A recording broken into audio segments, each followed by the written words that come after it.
Assalamualaikum warahmatullahi wabarakatuh. Perkenalkan, nama saya Radian Suryo Utomo dari TP6A dengan NRP 25, ingin menjelaskan tentang metodologi penelitian yang berjudul dengan analisis risiko kegagalan pipa air bawah tanah akibat beban berlebih menggunakan metode FEM dan MPM. Yang pertama yaitu ada latar belakang. Latar belakang yaitu ada jaringan pipa air bawah tanah sangat penting untuk distribusi air bersih, namun sering mengalami kegagalan akibat beban berlebih dan pergeseran tanah, seperti kebocoran dan bahkan meledak yang dilaporkan di Hong Kong.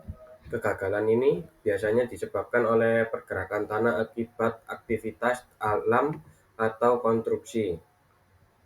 Memahami interaksi pipa tanah atau PSI penting untuk menilai kinerja pipa dan mencegah kerusakan seperti retak dan kegagalan sambungan.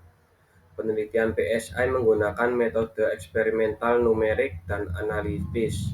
Dengan metode analitis yang efisien dan relevan untuk desain teknik meskipun masih kurang kajian komprehensif.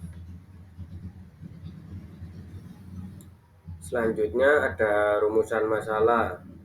Saya menemukan dua, yaitu yang pertama, bagaimana pengaruh parameter tanah termasuk modulus elastisitas, sudut gesek dan kohesi, dan karakteristik pipa yaitu diameter, ketebalan, dan material terhadap perilaku deformasi dan kegagalan pipa akibat beban eksternal seperti patahan tanah, gempa bumi, dan pergerakan tanah ekstrim.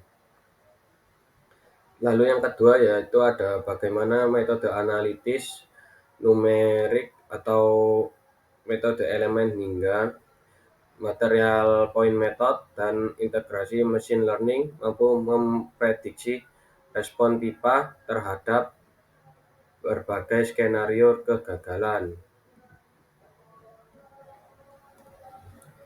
Lalu kemudian ada tujuan penelitian. Yang pertama yaitu dapat menganalisis pengaruh parameter tanah dan pipa terhadap respon struktural pipa bawah tanah akibat beban eksternal.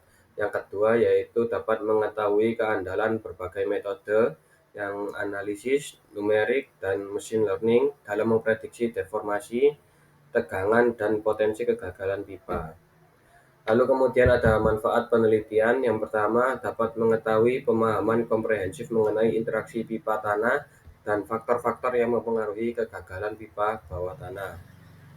Lalu yang kedua, dapat mengetahui strategi mitigasi risiko kegagalan pipa sehingga dapat meminimalisir kerugian ekonomi dan kerusakan infrastruktur. Selanjutnya ada batasan masalah. Yang pertama yaitu metode yang dikaji ini sangat lumayan terbatas pada pendekatan analitis numerik, metode elemen hingga, dan material point method, dan integrasi machine learning sebagaimana dibahas dalam studi literatur nanti. Lalu yang kedua ada parameter yang dianalisis meliputi karakteristik tanah seperti modulus elastisitas, kohesi, dan sudut gesek. Lalu kemudian ada pipa yang mencakup diameter, ketebalan, dan material. Lalu yang terakhir ada kondisi lingkungan seperti kedalaman pengurukan tanah dan frekuensi getaran. Lalu yang ketiga, studi literatur yang digunakan itu difokuskan pada pipa air bawah tanah dengan beban eksternal utama berupa pergeseran tanah, gempa bumi, dan aktivitas geoteknik ekstrim. Kemudian berikut adalah diagram alir yang bisa dilihat dari awal, yaitu pengumpulan data literatur, lalu kemudian mengumpulkan dokumen yang diperlukan seperti tadi, yang data pipa dan sebagainya. Lalu ketiga yaitu studi literatur sebagai referensi. Lalu ada yang keempat yaitu analisis metode seperti analisis numerik yang menggunakan FEM atau finite element method dan MPM atau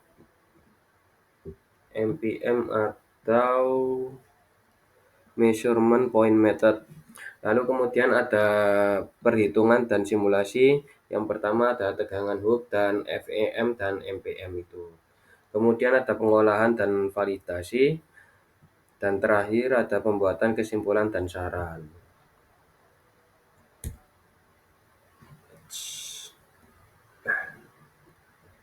Lalu selanjutnya ada metode penelitian. Yang pertama yaitu identifikasi permasalahan. Penelitian ini diawali dengan mengidentifikasi permasalahan utama, yaitu menurunnya keandalan pipa bawah tanah akibat beban eksternal, serta metode analisis yang relevan.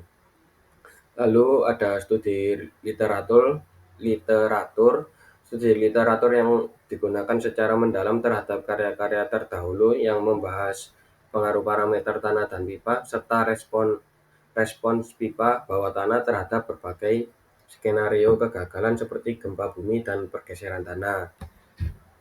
Lalu yang ketiga ada pengumpulan data seperti ketebalan pipa, diameter luar, tekanan operasi, sifat mekanis, dan sifat-sifat tanah.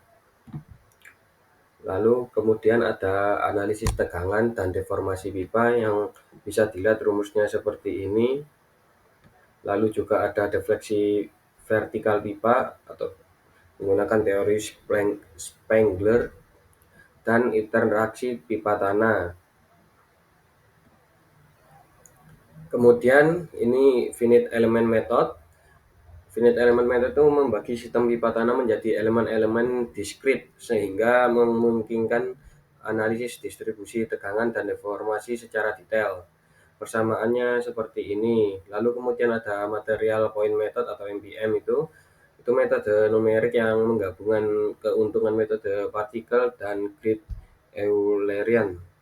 Sangat efektif untuk simulasi deformasi besar dan kontak nonlinear antara pipa dan tanah. Berikut adalah rumus yang digunakan MPM. Lalu yang terakhir ada kesimpulan dan saran. Yang berdasarkan analisis terhadap hasil studi literatur, peneliti merumuskan kesimpulan mengenai faktor-faktor dominan yang mempengaruhi kegagalan pipa bawah tanah dan efektivitas berbagai metode analisis. Selain itu, disusun pula saran yang bersifat aplikatif dalam perencanaan desain dan pemeliharaan jaringan bawah tanah di wilayah rawan bencana. Sekian dari saya. Wassalamualaikum warahmatullahi wabarakatuh.